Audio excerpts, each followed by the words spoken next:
Hey guys, Solar here, back again with another review, and today we're taking a look at the McFarlane Toys DC Multiverse Target exclusive Flashpoint Batman. So without further ado, let's get into it, kicking things off with the accessories. Kicking things off with accessories, Batman comes with a display stand, two pistols, which I believe are Desert Eagles, and a collectible trading card, which you can pause and read the back of at your own leisure. But as for his pistols, you can easily fit them into his hands, although you may want to use a little bit of heat at first, but they will fit in there nice and snug. Or you can fit them into the holsters. Yes, realistic guns and working holsters. What has the world come to? But with that being said, let's move on to Articulation.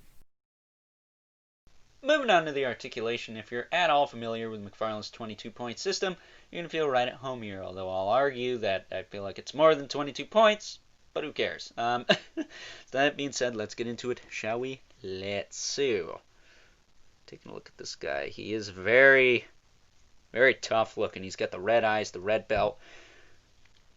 Looks like he's got a little poop on his chin, but I think that's supposed to be shading. It's not that noticeable, to be honest with you. I think it looks cool. This is Thomas Wayne, right? So he's from the Flashpoint. Is it the Flashpoint universe? I don't know. DC has so many alternate realities. It's like opening a can of worms that never ends. So, with that being said, he's got the standard double ball peg thing going on in the head, and I don't think you can snap his neck and kill him. His neck is pretty... He's got a pretty large neck. But you can get him to look up a little bit, down a little bit. You can get him to look down quite a bit, actually. So that's nice. Maybe you can get him to look... Yeah, you can get him to look up a fair amount, I think. That's good enough. Shoulders. Go out to the side. You do got to kind of shift them down and work with this cape, which he does have the little spawn points on there, so that's kind of cool.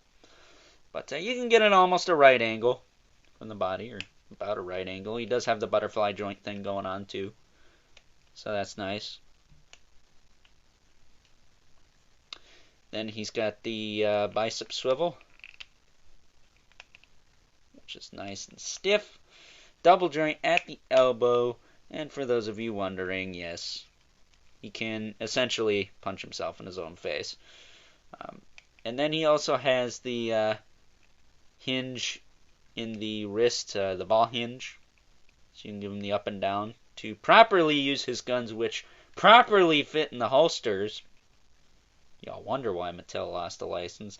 And side note, I don't think this is going to be a problem for everyone, but it's something I ran into with mine because Overlord's bad luck streak continues. I had to fix this hand. It was popped off in the packaging. Now, nothing was broken, so I guess I shouldn't say fix, but all I had to do was pop the ball hinge back together, and it works fine now, but it was a pain in the ass. So I advise using some heat with that, but once you get it together, it'll stay together. Nothing I haven't done with the Fortnite line before. I've had to reassemble some wrists on those, but yeah. Just on mine, though, so be careful when you're taking it out the box. He has a nice diaphragm joint. It rotates, it crunches that far forward, that far back. There's a little... Oh, there's a lot of tilt, wow. He's got a waist cut, too, but it is very stiff, so you're going to want to maybe heat that up, or just straighten it out like I did and just use the upper torso for all your torso articulation. Nice shiny bat logo. That's really clean. I don't know if this is a separate piece or painted. I think it's painted, but it's really shiny, really sharp, really clean. Then you got his gun belt there with the, again, pistols that properly fit in the holsters, which I talked about during accessories. The hips kick out to the side pretty far. I don't think they kick out further than that, though. They're hindered more so by the diaper than they are by the holsters, which are not attached to the straps on his lower legs, so that's kind of ingenious. It gives that illusion that, yes, they are supposed to be there, And, you know, I kind of wish they were attached, because these are so soft, I still don't think they would hinder anything. But it's nice that they are not, because they look like they're supposed to be there, but it gives you that ability to move the leg out without tearing anything, really. I mean, these are pretty long and thick up here, so I don't think you have to really worry about tearing these at all. So that's nice. But you can kick the hips forward a little bit, back a little bit, hindered by his bat booty. He does have a thigh cut, but it's very minimal. What about this side? This side doesn't even want to. This side don't even want to turn. It's there, but it's practically non-existent.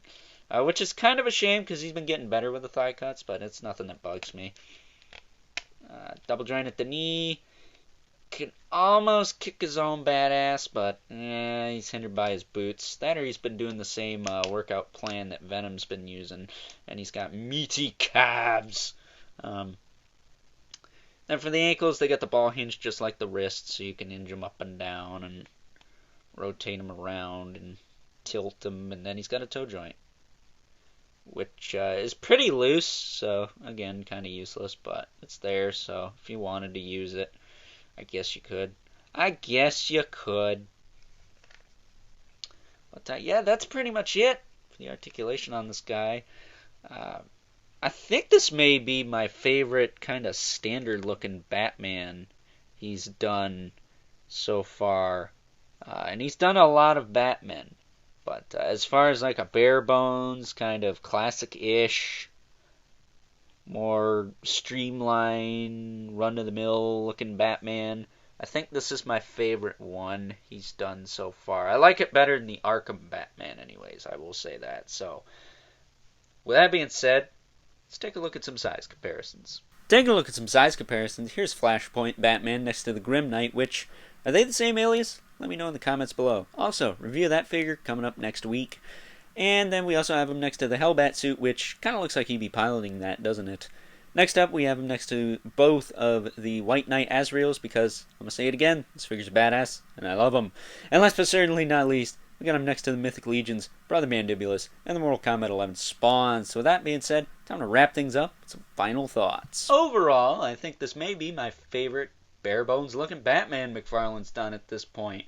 I like him better than the Arkham ones. I like him better than the animated one. I like him a hell of a lot more than the first one he did. I mean, that one just doesn't seem quite up to snuff with what he's doing nowadays. Am I right? I don't know. Let me know in the comments below. But, with that being said, I think this figure comes with enough for the price point, looks badass, and it's going to stand out on a shelf. I mean, we don't have a lot of Flashpoint Batman figures, and I think this is currently the best one on the market, because he's got working holsters, Mattel, and the cool red eyes and the red belt really do stand out on a shelf, like I said. So,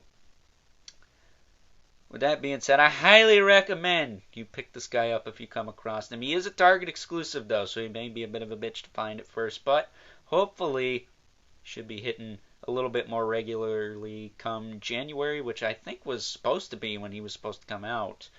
I'm not too sure on that. But with that being said, hope you guys enjoyed this review. Don't forget to like this video, hit that subscribe button and the notification bell so you know whenever I upload more reviews like this one.